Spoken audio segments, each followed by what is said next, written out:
of wonder in those pale blue eyes. Isn't that how people in love talk about someone? As the bass dropped and the boy in a Letterman jacket threw up into the ficus, Ben's pale blue eyes licked every inch of my pubescent shit-show of a body. Where has this girl been? Ben would think to himself. How have I lived such an empty existence, he'd muse, absently setting down his red solo cup of flat, room-temperature beer next to a passed-out partygoer. But the fantasy would always stop there, because that look so terrified me as to what would come next. What Ben was capable of. What we were capable of together. And my out-of-control feelings. That all I did was replay the beginning over and over. The lock of our eyes, the smile, the walk across the crowded party as everyone whispered and gawked. The feeling that I'd finally been seen. I'd wake from the daydream feeling jittery and giggly, but unable to continue beyond those initial moments. Beyond where I felt safe. Beyond where I was in control. When the weight started coming off, I vowed, with every pound shed, that I would leave her behind with it. The fat me. But the fat me had infected more than just my body. She'd created a sort of filter in my mind that everything had to pass through.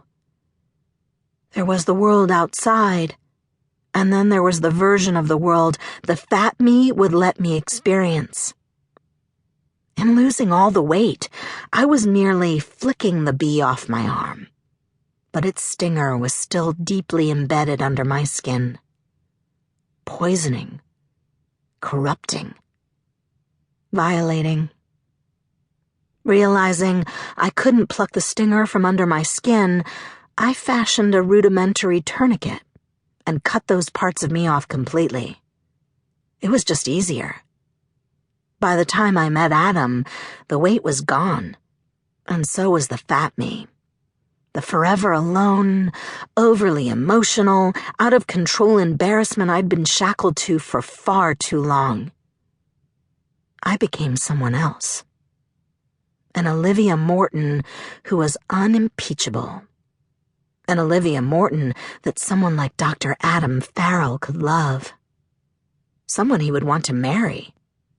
And the sweaty marble who'd spent her youth invisible, unloved and untouched, who'd fought with and fantasized about Ben Dunn, disappeared. And the fantasies became a reality I could handle, a reality I could control, a reality I deserved. And now, with one accidental run-in with Ben Dunn, I find myself unable to sleep. Afraid that I'm one email notification that so-and-so from high school has tagged a photo of you on Facebook away from my entire new life crumbling down around me. I should feel amazing right now. I won. I won.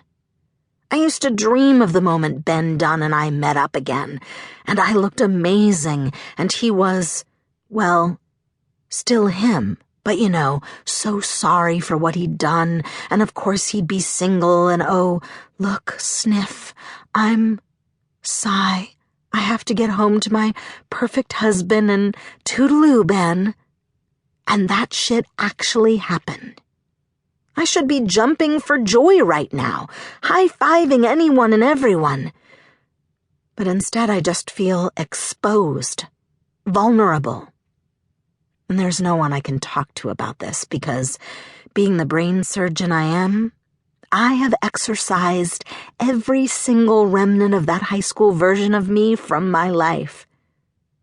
Everyone in that coffee house just thought two people were chatting in line. No one knows who I was. No big deal. I am alone with the weight of what happened yesterday. And it is killing me. I force myself out of my reverie and walk head high.